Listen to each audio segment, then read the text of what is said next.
Stay tuned for the Splash Live.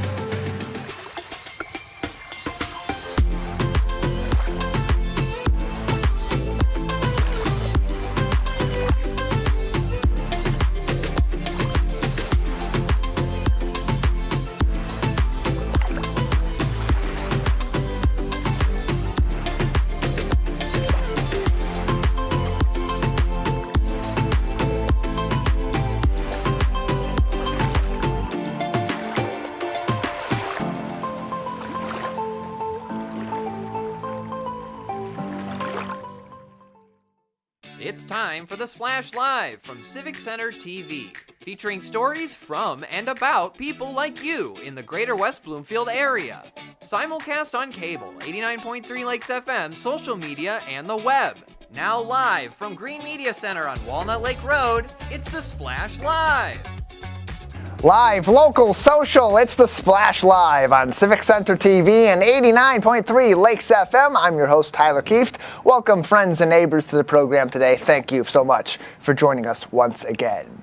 The biggest football game in town this week is not the big game Sunday with former Lions offensive coordinator Ben Johnson and the Chicago Bears coming to town down at Ford Field, but rather Friday night at West Bloomfield High School as the OAA Red Division schedule kicks off with a very big game between the West Bloomfield Lakers and the visiting Rochester Adams Highlanders. So big that it's being picked up regionally for broadcast by local 4+ and our friends over at State Champs. Earlier this week, I had a chance to talk with head coach Zach Hilbers on This Week in Laker Football to get his insight into a very talented Highlanders team coming in to week number 3. Well, they're really good. They're really well coached. They have been for years. Their quarterback and middle linebacker, outside linebacker, he plays all over. He's one of the better players in the league, better players in the state of Michigan, in my opinion. And he's been a thorn in our side for years. So a lot of our game plan kind of revolves around him and stopping him because he's pretty good and he has the ball in his hands a lot. Yeah, the kid you're mentioning, Rhino Waters, their quarterback, coming off an injury in week 5 last year, broke his foot.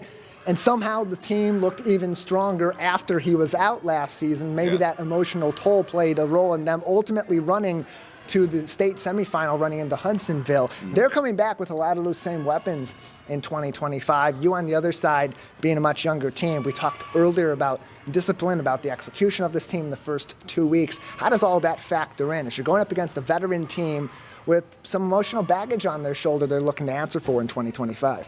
Yeah, I mean, you're absolutely right. He got hurt last year, and they still, with their backup, the Ferris kid, he led them to the semifinals. He's still an integral part of their offense, kind of playing all over. Reminds me a lot of what we do with our guys with like Jamal and Will Espy. He's a similar type of player, so he's equally effective. And they got pieces all around him. They're unique style on offense, unique style on defense, and they're really, really good at what they do. So it's a challenge for sure. They're coming off of a couple of impressive wins themselves. They put up 39 points on Romeo in week number 1. Last week they hold Rochester, a quality team out of the OAA White, a vastly improved team in 2025, to just 3 points. You look at your team, these 2 shutouts, you look at their team, 2 near shutouts in these first 2 weeks. Talking to your offense, how do you adjust to that, putting up so many points the first couple of weeks and knowing that you may have a little more scarcity in week number 3?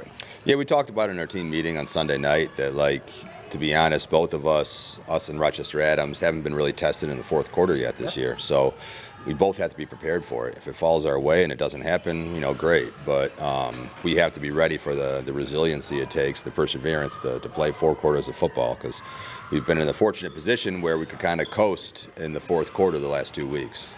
You put up 74 consecutive unanswered points. That's a lot of confidence to build for your defense. That's the good part of the first 2 weeks. The bad part is that confidence can sometimes turn into complacency, especially for young players at the high school level. As you get ready for Rochester Adams, what's the talk in the defensive meeting room as they're preparing for their toughest test yet this season? Yeah, they're pretty locked in. They don't buy too much into, maybe it's because I don't let them, but like they don't buy too much into what we've done the last couple of weeks. And I think a lot of those guys were on the field last year.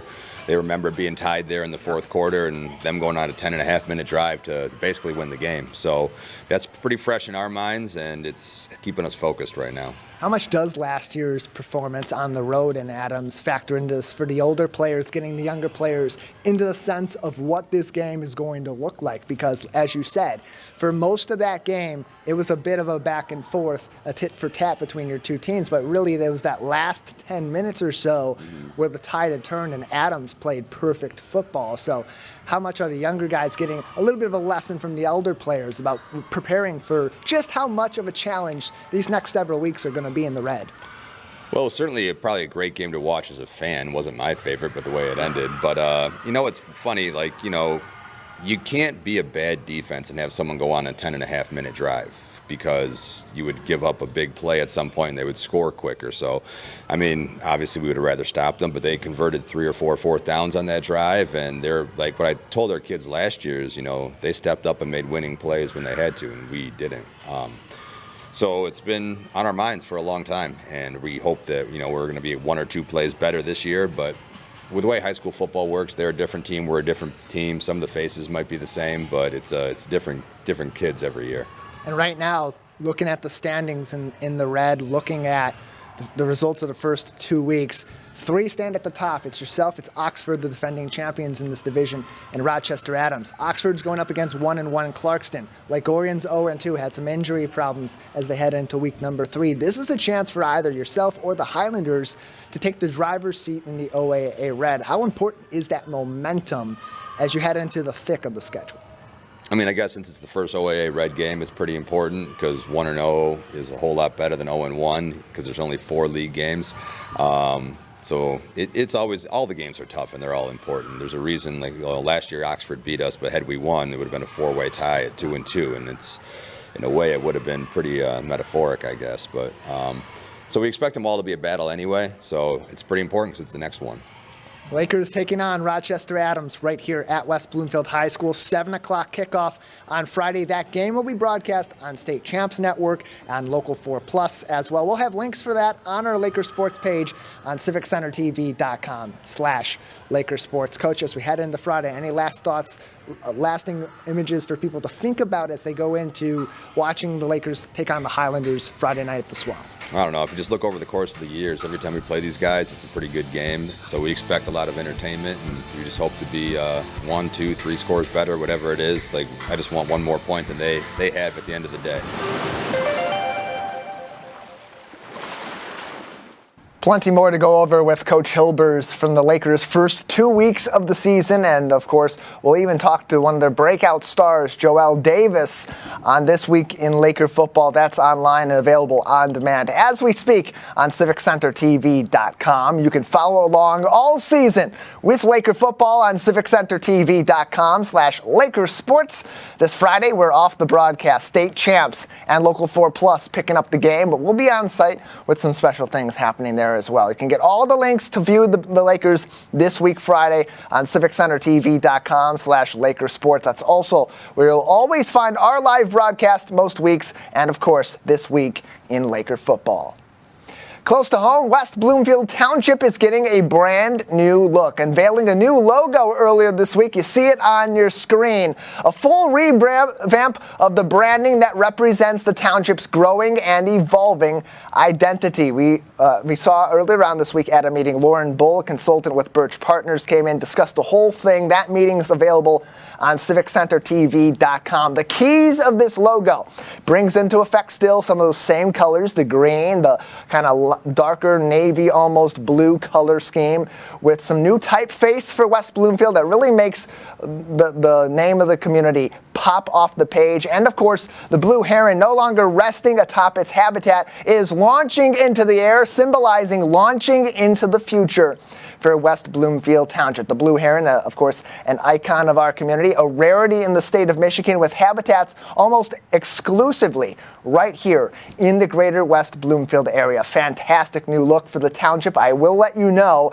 some inside baseball from West Bloomfield Township proper. The old logo remains the official seal of the community. So when you get documents from West Bloomfield Township and you don't see that new logo we just had up for you on our screen, don't be alarmed. The official logo of the township remains as it has been on those official documents. So when you get that old circular logo with the seated heron in the middle of it, that is an official document from the township. However, all their branding, their website, some of their signage you'll see throughout the community, that is going to feature this brand new logo, including some of our graphics right here at Civic Center TV and 89.3 Lakes FM when you're watching those municipal meetings, those premiering as soon as next week. For more information on the rebrand of the West Bloomfield Township logo, highly suggest you watch the West Bloomfield Township Board meeting from Monday, September 8th. That available on civiccentertv.com. You'll find it during our weekend meeting replay block. You can also see some clips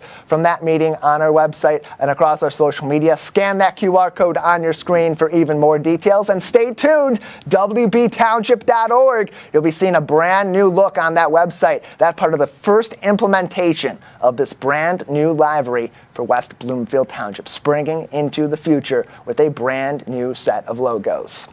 With fall sports season underway, many of our local athletes are taking part in what is their final season of organized competitive athletics at any level. But that doesn't mean that they have to get out of their beloved sports after their graduation. I spoke to OAA football officials assigner Bob Check to learn how high school athletes can stay in the game after their final season concludes. Bob, thanks for being with us today. Thank you very much for listening. Yeah, happy to have you on the show to talk about this. This was a part of a speech you gave at OAA Football Media Day, really more towards the greater community of student athletes for their futures. We're looking for more officials. I know the MHSAA always is looking for more officials to join across all sports. Certainly the OAA is going to be involved in that as well. But right now, what's the reason for the particular focus on inspiring our current high school athletes to consider refereeing once they graduate? Well, the average age of the officials that we have in our area is usually around the high 50s to early 60s. So we're getting older. And the problem is that every year we get a year older and the kids stay 16. So sometimes it's a little challenging keeping up with them. So what we would like to do is reach out to all the high school players.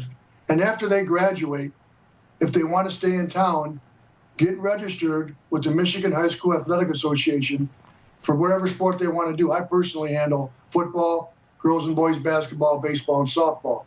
If they want to get registered with the MHSAA, I will train them, mentor them, and put them to work because we need more younger people. And it's really, if you're going to college, it's really a good part-time job because you can work the games you can work it around your schedule while you're in college. And the same way you stay part of the game, you're out there running around and you're getting exercise, and you have somebody younger working these games closer to the age of the kids they're playing. Again, most of us are getting older. We know what we're doing, but sometimes age catches up with us a little bit after a while. And it helps to keep the sport fresh, I'd imagine, too, because every generation has a different way of approaching the game. The rules, the similarities, the tendencies kind of change over the course of history. And so when you have those young athletes that just got done with their high school career now officiating those high school games, I'd imagine it's a little bit easier for them to level with the players at that rate because A, they're their own peers, but B, they also have the most immediate understanding of what it's like to play in that setting in our modern age. Absolutely. If they played, once we train them as officials, they catch on real quick because, again, they played, they know what's going on, and they catch on real quick. So that's what we need. So we need some more younger guys that want to get out here and run around and be part of our team. So I don't think a lot of people, Bob, understand just what goes in to being an athletics official. Most of what people know about our referees is that they like to boo them and blame their team's losses on the referees. So when these athletes are transitioning from competing on the field to officiating these games, what does that training look like? What's that big difference in that transition for them? Well, what we do is once they get registered, we mentor them and train them so that when they start working games, they concentrate basically on the game and communicating with the players and coaches. And most of all of them catch on real quick. Their attention needs to be on the game and what's going on and not worry about what's going on in the stands. And most of them do real well that way. They just lock it out, concentrate on the game, and move forward. Bob Check is with us. He is the OAA football referee assigner for our local league. That includes West Bloomfield football games, helping to coordinate all the officials we need for all of our fall sports, especially those football games we love on Friday nights. And they need more officials going forward, especially those young kids. So if your kids are playing the fall sport, it's their final season. They can continue in the game next year. Just got to get in contact with Bob and get in contact with the MHSAA to begin that journey. Bob, for those that have made that transition already, they've graduated high school in recent years, now they are officiating. What has been their feeling or their reaction to having gone through this recruiting process themselves, now are in the game in this capacity years later? Do you find that they find this rewarding? They do. And once we get them trained and get going, they normally stick with us. And even after they're done with school or college, most of them will stick with us after they get into their adult life and job situations. But once we get them, we normally hold on to them, and they enjoy doing what they're doing.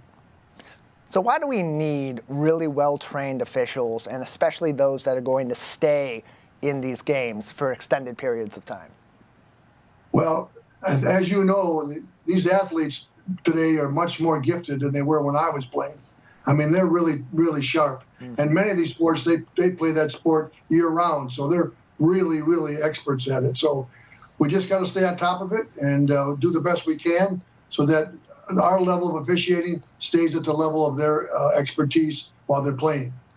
In football, it takes a certain skill set to be a quarterback. It takes a certain skill set and athleticism to be on the defensive line, a certain skill set to be a kicker or a punter with great precision and to have that range. For referees, what are some of the skills that make a really solid official across all sports? I would say the most important thing is just use common sense. Use common sense, treat people with dignity and respect, and they will give that back to you because they know you're out there working hard just like they are to do a good job. So common sense and be a little humble every now and then. That goes a long way. Bob Check is with us, the OAA football officials assigner on today's edition of the Splash Live as we get ready for fall sports season to get underway, and in some cases already well underway. We're looking not only for the next great athletes in Greater West Bloomfield, but the next great officials in Greater West Bloomfield. Hey, we already have many officials at some of the highest levels in athletics that have at least one time hailed from West Bloomfield. Heck, the lead referee from the most recent Super Bowl, Ron Torbert, used to live right here in West Bloomfield Township. Could be your kids in the near future. Bob, if kids are interested, they want to become referees, they want to at least consider this, how do they get in contact with you or begin this process through the MHSAA? Okay, the number one thing they need to do is get registered with the Michigan High School Athletic Association. And the phone number there in Lansing is 517-332-5046. And the young lady you want to talk to is absolutely terrific. Her name is Laura Roberts.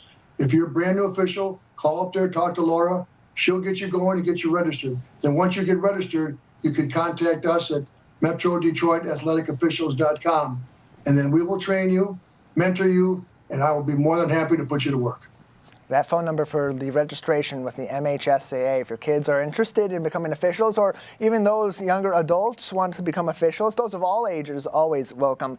517-332-5046. That's 517-332-5046. Speak to Laura Roberts. And of course, even more information on MHSAA.com. Bob, before we let you go, anything else we haven't discussed yet that would be important for people to know as they're considering perhaps becoming a high school sports official? I will just tell you, once you start doing it and you have relationships with other officials and coaches, it goes a long way, and it can be very rewarding. So give us a chance. We'll put you to work, and we think you'll enjoy it. Bob, we appreciate your time joining us today on the Splash Live to tell us more, and hopefully plenty of our star athletes who have been making a big impact in their local communities, including close to home here in Greater West Bloomfield, will continue that tradition, whether it's in our community or in their college communities going forward. Thank you so much. Thank you. More information on officiating in the MHSAA and training opportunities before your kids get into that activity after their final season of athletics can be found on MHSAA.com. West Bloomfield's Rotary Club is on a mission to expand their reach, helping kids of all ages from far beyond those that are here close to home. Their annual Out of Africa fundraiser is on its way at Pine Lake Country Club later this month, helping to raise funds to support the kids in need all across the globe. Here to tell us more is Marlon Mackey from the Rotary Club of West Bloomfield. Miss Mackey, thank you for being on the show today. Thank you for having me.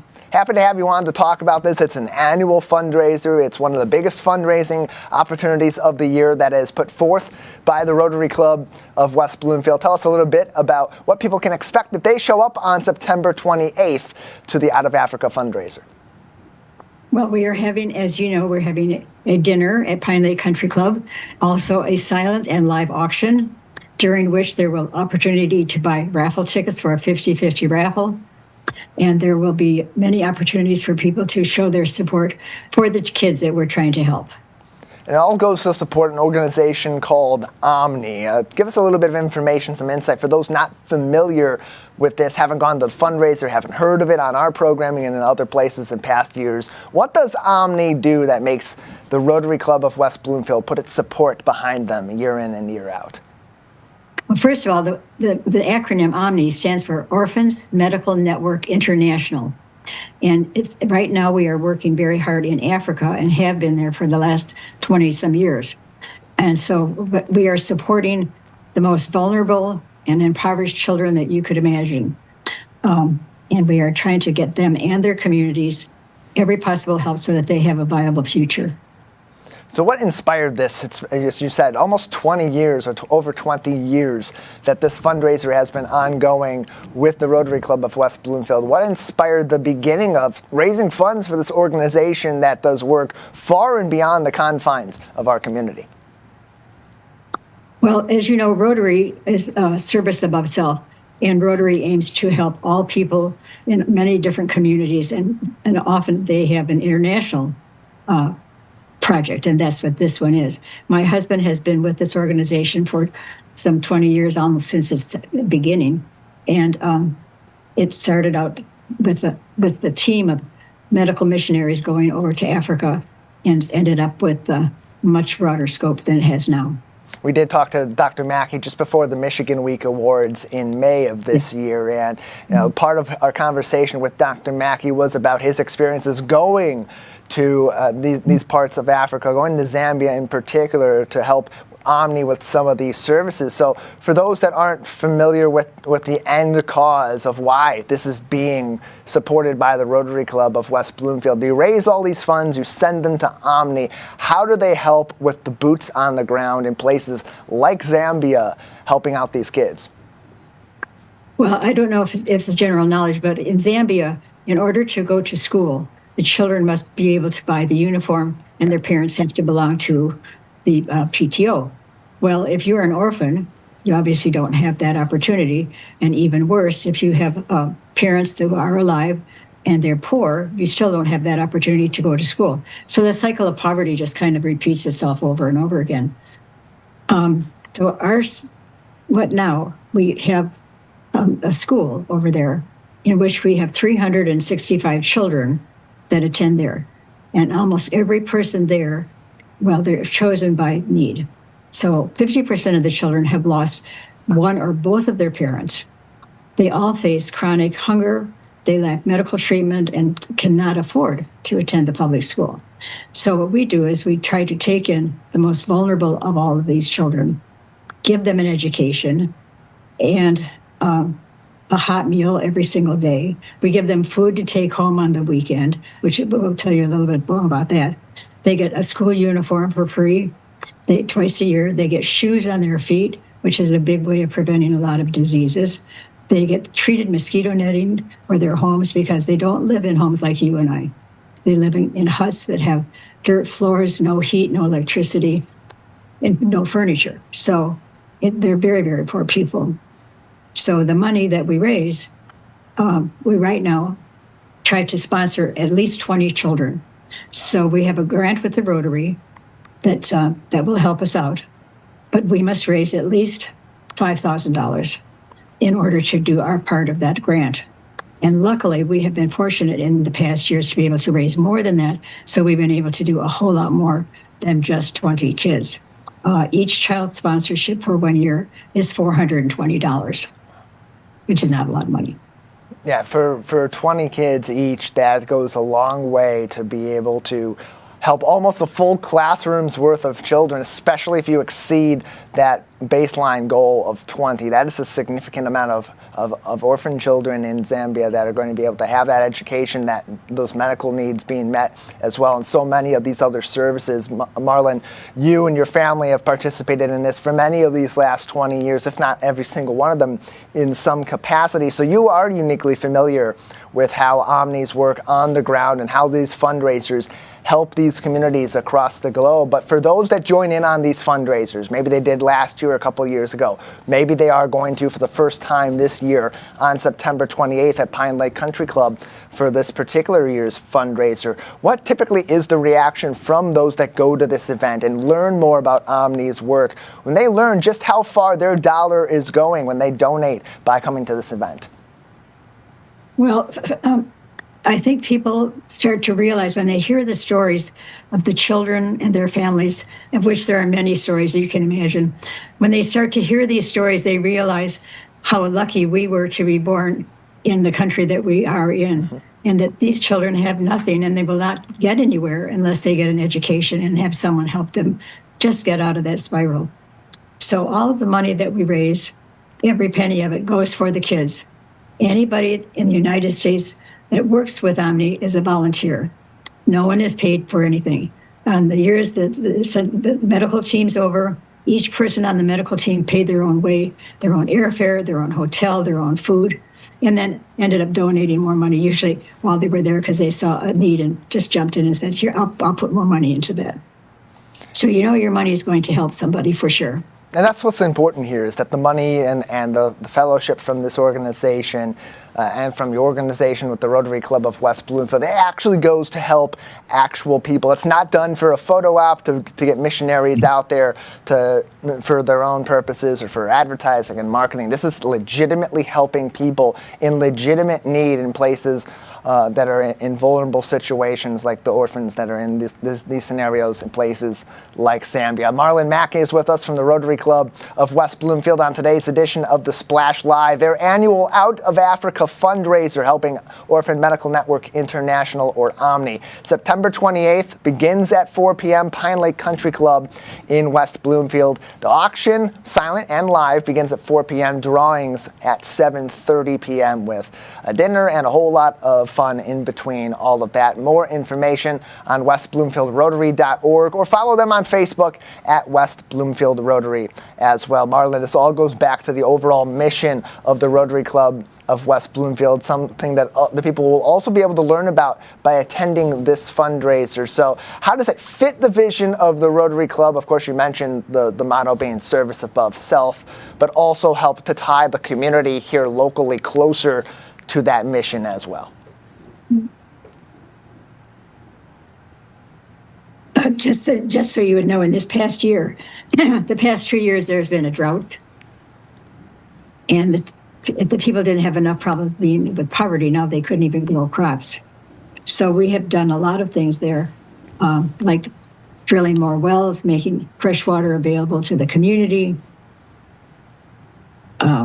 We built the police station on our property so that we have increased security for our children.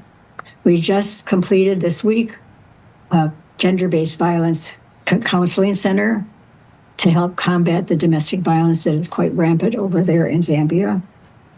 But anything that people can do to help out is very much appreciated. And we have pictures to show and stories to tell.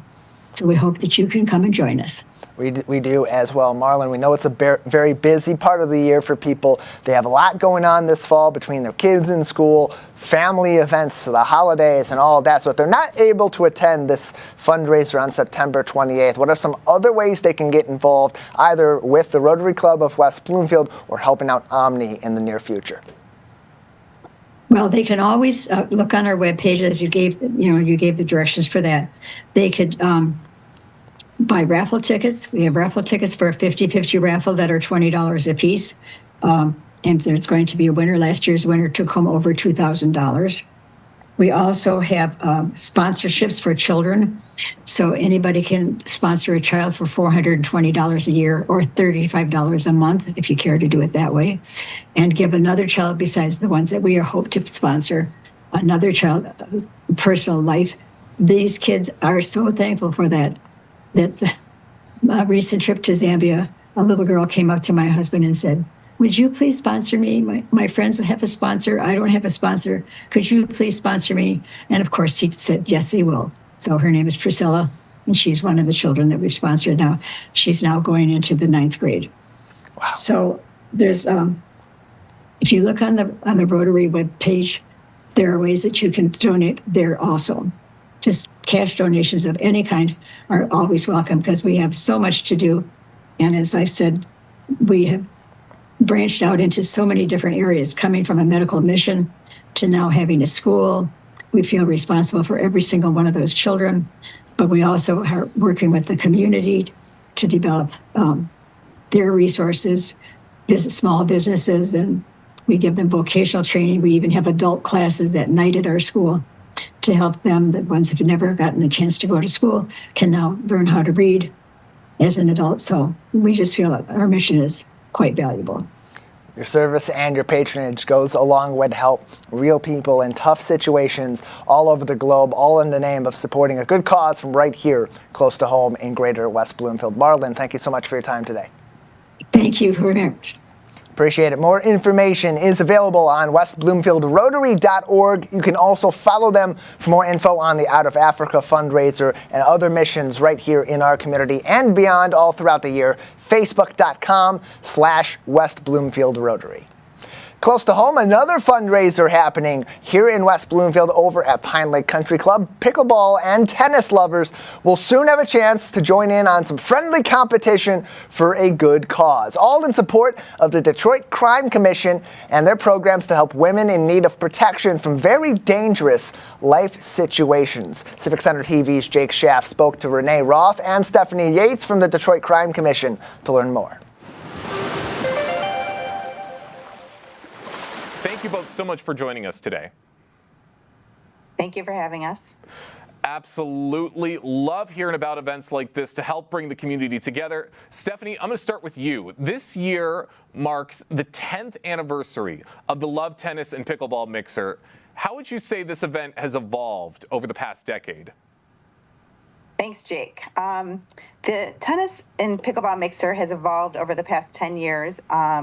By growing every year and changing locations. We started on a grass tennis court called Wesson out in Pontiac, and now we are at Pine Lake Country Club by the water, outside. It's beautiful, and our guests absolutely enjoy coming to Pine Lake for this event.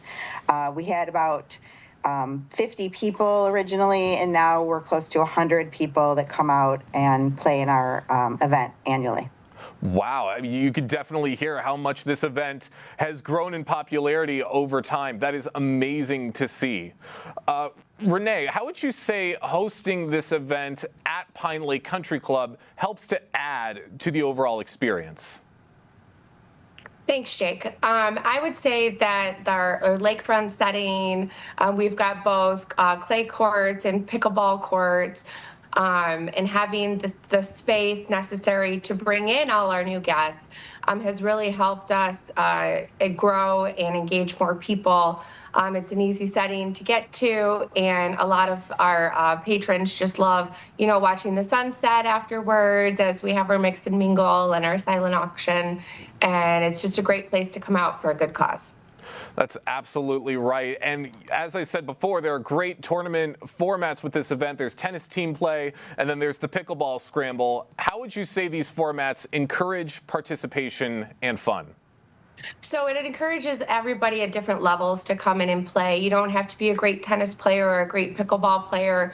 You could be a first timer. They can come out there and learn the rules, and it allows for like the formats to create kind of a team mentality, so where you're like working together as a team, and there's even little prizes involved. So it's a great way to encourage people to get out and have fun and bring community together.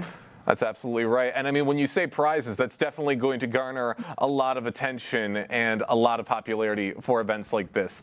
And all of this fun and all of this excitement goes towards some incredible causes: Crimes Against Women Initiative and the Safeguard Witness Protection Program. Stephanie, how do the proceeds directly support programs like this? So the Crime Commission has several initiatives that we focus on throughout the year. Because our committee is mostly women, actually I think it's all women and one man, we chose Crimes Against Women because it makes the most sense. Some of our focus has been on human trafficking, and it's a very big problem. So the women chose that one, and that's where the funds will go for this event, as well as our witness protection program with the Wayne County Prosecutor's Office.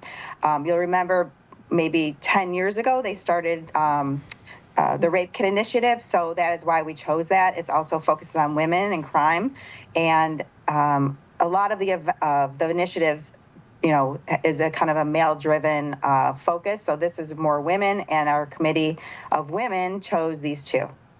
Well, it's amazing that all of this fun and all of this excitement is going to be going to some incredible causes along the way. For those just joining us right now on the Splash Live, I'm talking with Stephanie Yates and Renee Roth, who are involved with the Detroit Crime Commission, talking about the Love Tennis and Pickleball Mixer that's going to be taking place on September 27th at the Pine Lake Country Club, the 10th anniversary of this beloved event. Now, Renee, I would imagine that sponsors play a very, very big role in helping to make events like this successful. What opportunities are available for those who maybe want to help support the cause?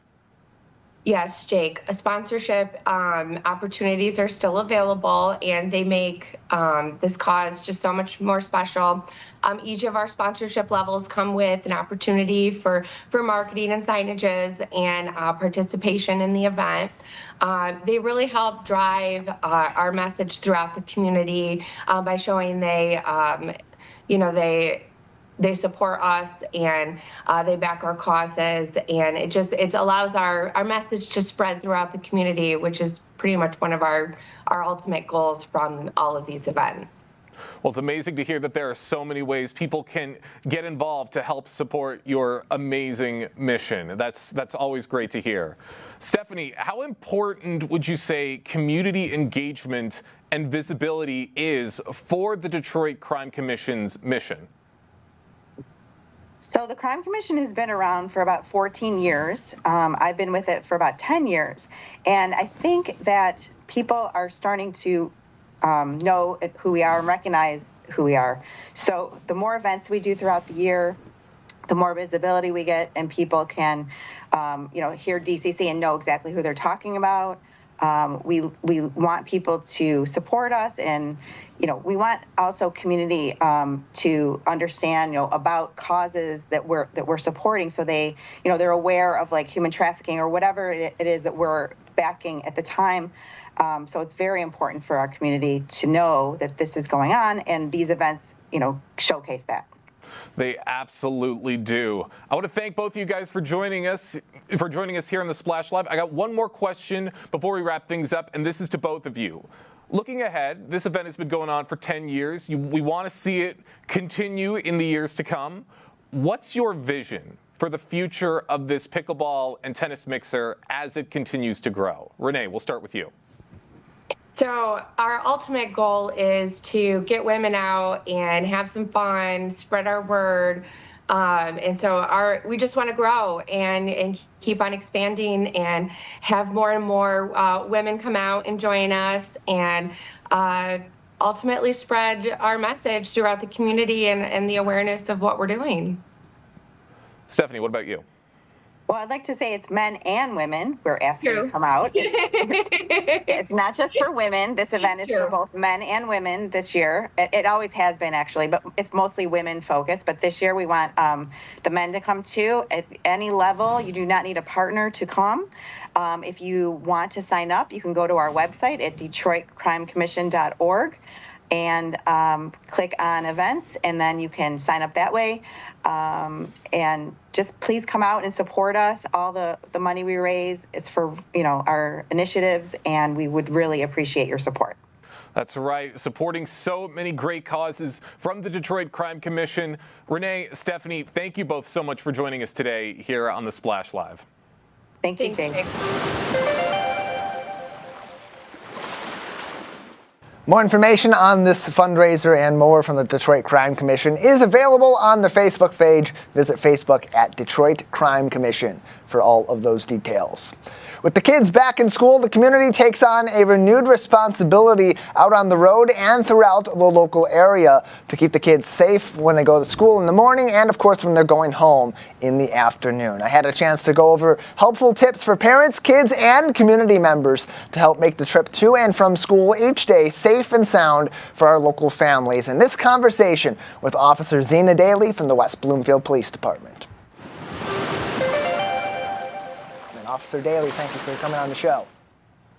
Thank you for having me, Tyler. Yeah, happy to have you on. It's an exciting time of the year. We get our kids back in the classroom. The fall's on its way. Right. School's back in session. But that comes with a lot of safety concerns because we've had these kids out and about either at camp or they've been at home all summer. The buses haven't been on the road. It hasn't been as busy necessarily. And now we get the kids back into the swing of things. It impacts everybody's schedule, whether you're a parent or not. So what are some of the most important factors that the community should be considering from a safety standpoint as we get those kids back in the classroom? Yep, you are right. We are getting back in the swing of things, and that means you're going to start seeing kids walking early in the morning as it gets dark in the morning. You're going to see kids riding their bikes and getting to and from the bus stop. So I guess I'll start with our kids that are walking. If you have young kids, I really urge parents to find a safe walking route that they practice until their child knows that route before school starts. And if possible, sometimes these kids are taking routes and they're taking these walks on their own because their parents have to go into work so early, or they have other obligations going on. But if it's possible, I would say try to find a group, a friend to walk with them. If you don't have a couple of kids in your neighborhood or a couple of streets around you, see what you could do about talking to school about kids that maybe you don't know that well that are in the same school and taking that same route. Try to connect with those parents and get those kids together so they're not walking alone. And then, of course, I would make sure you're teaching them as they're walking home from school, both to and from school, if a car approaches them, how they should respond, and when they get to school or when they get home, to tell a trusted adult, hey, this happened. I want to get as much information from the child and report that so that we're aware of it and we can put something out and also patrol that area a little more than we already are as those kids are walking to and from school. You want to make sure that, I know West Bloomfield has a lot of streets that don't have sidewalks, but if we do have sidewalks on the streets that you're taking, I urge those kids to use the sidewalks as much as possible and take a route that avoids as many intersections as possible. And then you're going to see, along with these walkers, is all the new kids that are driving, the high school kids that are driving to and from school, and sometimes are running late. Parents included, running late to work, running late to get their kids to school, and we're rushing a little bit. We are not paying attention, and we have those walkers and the kids that are riding their bikes to school. So we want to make sure that we are slowing down. We are aware at every stop sign and crosswalk if there are kids that are coming to and from through those crosswalks. And you want to make sure that our new drivers especially are following all the rules of the road so that they are not rushing through any stop signs where kids are crossing or at the bus stop, because sometimes you'll see some of those kids standing too close to the curb waiting for the bus, which leads me to our bus safety. So we have kids that are walking to the bus, again, on their own, and they're a lot of times rushing to get there. They're running late. You want to make sure that you are not running to the bus. That those drivers are aware. They see you. They will wait for you. And a lot of times those kids are telling me, hey, so-and-so is catching up. They'll be here in a second. Don't rush. Don't run to the bus, and make sure that bus is stopped before you're actually approaching that door. That driver will open the door, and that is your cue to then get in. And walking up to that door any sooner is not going to help you get in that bus until he or she opens that door. So, and then once you're in the bus, you want to, and I'm sorry, I'm going to back up a little bit before you get in the bus. You want to make sure that while you're waiting there and you're on time, that you are away from that curb. You don't want to stand too close where the bus is going to approach and where cars are still driving through and making turns. Sometimes those turns are a little tight and they're a little too close to the curb. You want to make sure your kids are safe enough and far back. And then once you're in the bus, parents, you want to make sure you're telling your kids to stay seated. If there's seatbelts, let's use those, and keep the volume down so that we're not distracting our drivers. Going back a little bit, Tyler, to our drivers that are actually driving to and from school. When you do see a bus stopped and they have their red lights flashing, their stop sign out, you have to stop. Do not go around that bus. You want to make sure that those kids that are crossing to get onto that bus are not in any danger of getting hit. And of course, there's so much to consider with age of the kids also. From the elementary age, middle school, high school kids, there's always some different considerations in there. But there are some similarities. There's some goofing off more with the middle schoolers and the high schoolers at the bus stop or as they're walking home from the bus stop or as they're walking home from school versus the elementary school kids who are just looking for some playtime to fill that dead time between when they get to the bus stop and when the bus actually gets there. So from a parent's side of things, what should they be talking to, especially those younger kids who are going to be at the bus stop? How should that factor in to their training, to their walkthroughs? What to do when you're at the actual bus stop and waiting? So like I said, that's when you want to make sure you're teaching them, hey, it's okay. I know you guys are waiting. You want to have fun, and that is all okay. But you want to make sure you're doing that away from the curb, as far away from the street as possible. Like I would say walk 6 to 10 steps back away from that curb. That bus driver will see you. You will see when they're approaching, and you are not in danger as you're playing around. Kids get, they're pushing around, they're running around. You're not close. You're not getting close to that curve if you're 10 feet away from it. Yeah, always good advice, too. And we go back to the high school kids and maybe driving in for the first time. It's not only a factor of them needing to be on time, maybe leave a few minutes earlier, avoid speeding, as you mentioned earlier on, but sometimes they're also going to be carpooling with some of their friends, whether it's to school or after school to other activities. How should that factor into the conversation with parents from a safety standpoint, and what steps they need to be taking to keep themselves focused on the road and eliminate hazards that come from being a new driver and being distracted by friends and other things happening in the vehicle? Great question. And what you just said is to avoid that distraction, stay off your electronics, pay attention to the road. Again, like I said, in West Bloomfield, we have a lot of streets that don't have sidewalks. And so you have kids that are walking, that are on the road. So you want to make sure you are paying attention and you're driving slow. Give yourself enough time, leave home. And I know that there are times where we just wake up late, but rushing to save that 2-3 minutes will do you no good. You're going to be late regardless. At the very least, you're at least being safe, and you know that you are not putting anyone else, not yourself or anyone else, in danger. All good advice. There's even more of that on the Facebook page of the West Bloomfield Police Department at West Bloomfield PD. Officer Zena Daly is joining us on today's edition of the Splash Live. There's also considerations for the rest of the community as well. Parents and kids certainly play a very big role in back-to-school safety. But for those of us that don't have kids, we're not going to and from the schools at all throughout the regular school year. What factors should we be considering as we head back to the school season to make sure we're keeping those kids and those families safe during the school year? That's when you approach those school zones where the speed limit drops a little bit. You'll see that around all of our schools. So just pay attention when those lights are flashing. There are times that those are restricted for. So I would pay attention to that and slow down, because you have kids crossing the main road. You have West Bloomfield Middle School, you are crossing the main road. Same with the high school. So, and I urge parents to make sure their kids are crossing at the light, at the crosswalks. But there are times where these kids will just cross. And so we, as the drivers, have to be careful. We have to be vigilant and pay attention. Always a good idea to be doing that, even throughout the rest of the season. When it's not kids running across the road, it's going to be a deer. So, hey, good practice in that school year and school zone anyway. Officer Daly, before we let you go, any final advice for parents, for kids, and for the community as we focus on back-to-school safety? Parents, I would have those talks with your kids from elementary to high school. And like I said, it goes from walking and being safe and how to handle what happens if you're approached by another vehicle, that's someone that you don't know, a stranger, to the high school kids who are driving. And even if this is your third year driving, you still want to be careful and make sure that you are having that conversation of stay off your electronics, pay attention, and slow down. We always appreciate the advice from the West Bloomfield Police Department. The community can get even more by calling their non-emergency number or visiting them on Facebook at West Bloomfield PD. Zena, thank you so much for joining us. Thank you. Always more information and helpful safety tips available from the West Bloomfield Police Department on their Facebook page at West Bloomfield PD, or contact them through their non-emergency number. You can find that on wbtownship.org. The prettiest little city in Michigan is just about to get a little bit prettier, all from the help of some experts that are on a mission to help you make your neighborhood greener and healthier along the way. Here to tell us more is Marilyn Trent from the Rochester Pollinators. Marilyn, thank you for being on the show today.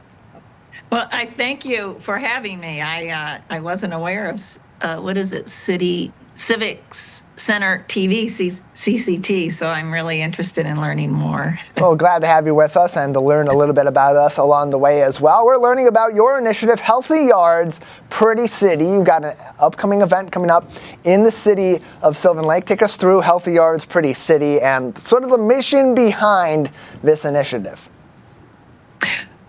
Well, in 2019, when I learned the monarch butterfly was in decline by up to 90%, and depending on the year, and it was all because of plant choice, which it was basically other mitigating circumstances, but the most important thing was milkweed was being replaced by non-native plants. So that started my journey on this Healthy Yards. Well, it's called many things: sustainability, conservation, healthy yards, being able to improve the ecological system that we live in, through replacing non-natives or introducing non-native trees and shrubs and plants and flowers to save other pollinator insects, which are in decline by 40%.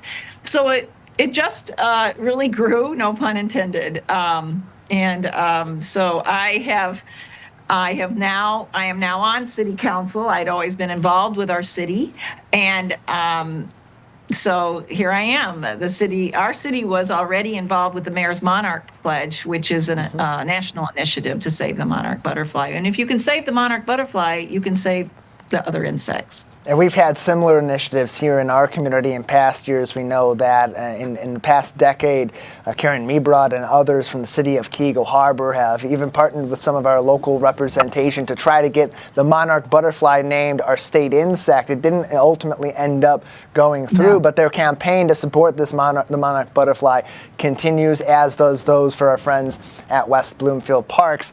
That's what the big impact here is. You bring those butterflies back, they're pollinators, they help with the local plant life. But what are some of the other more impactful steps that people in the city of Sylvan Lake and neighboring areas like Keego Harbor, Orchard Lake, and West Bloomfield can take? I'm glad you asked. So besides planting native species, and you need to make sure they are Michigan native species, and the way you know that is to look at the Latin name and look it up, because there are cultivars, and the cultivars are not as nutrient rich, and some of them, if the colors change, like if they genetically modified, like the coneflower, and from a purple to a orange, then sometimes insects can't identify them. So you also should and can reduce your lawn area. You need to avoid pesticides and herbicides, because that is another major impact on killing insects. And I never thought I would be trying to save bugs, but I am now, and understanding how important they are to our livelihood, our planet's livelihood. Because if we lost our insects, the food web would collapse.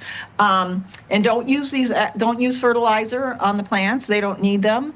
And it ends up in our water systems, and that is not good, because 40% of our groundwater is where Michiganders get their water that comes out of their faucet. You need to remove invasive species like Japanese barberry, buckthorn, Callery pear, burning bush, things that people love. They are invasive, and they are. That means they're aggressive, and they are getting into our ecological landscapes beyond our yards and taking over our natural areas. And you can support dark skies, which protects nocturnal wildlife like bats and birds and moths and butterflies. And so you're going to be having a conversation Monday, September 15th, begins at 7 o'clock at the Sylvan Lake Community Center, free for the public to attend. A social mixer at 6:30 beforehand to get some questions answered before you do some learning at 7 o'clock. What is this whole conversation really going to center around? Of course, preserving the monarch butterfly, some of these initial steps, but what else can people learn by attending this discussion on Monday? Well, yes, beyond that, it is what I have learned that that we're encouraging you to plant these plants and reduce your lawn by less mowing, which reduces air pollution. They're perennials, so you save money. They come back every year. They have deep roots, which helps filter out pollutants. It decreases soil compaction, and they soak up 90% more than turf grass. And so, yeah, you're going to learn that this is a gift that keeps on giving. They don't wash your dishes, but they do almost everything else that you might be having issues with in your yards. Are because of a lot of the issues are, and I learned in Sylvan Lake that there is spongy yards. The water is just running off because that's what happens. It runs off grass immediately. Turf grass is like one step above concrete, and it's slamming into the streets where you get that high level watermarks that stall cars and cause even more problems of flooding. So these plants, I know it's such an easy solution. People can't believe it, but that's what you'll learn. And then you'll also learn that there's other people in the community that are thinking the same thing and they don't know what to do. One thing that Sylvan Lake, the women that called me from the Sylvan Lake Garden Club, that's how I was contacted because of the mini forest that City of Rochester planted. They called me and said, we have a geese problem, we have algae blooms, we have mosquitoes, and we have, spongy and wet areas and flooding. And I said, we have a plant for that.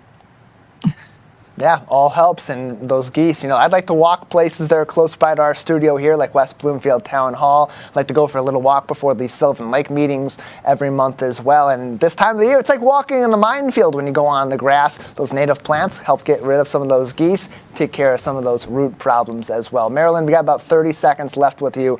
Before we let you go, how else can people get involved with Rochester Pollinators or other local organizations after this? Are there going to be follow-up workshops or other events?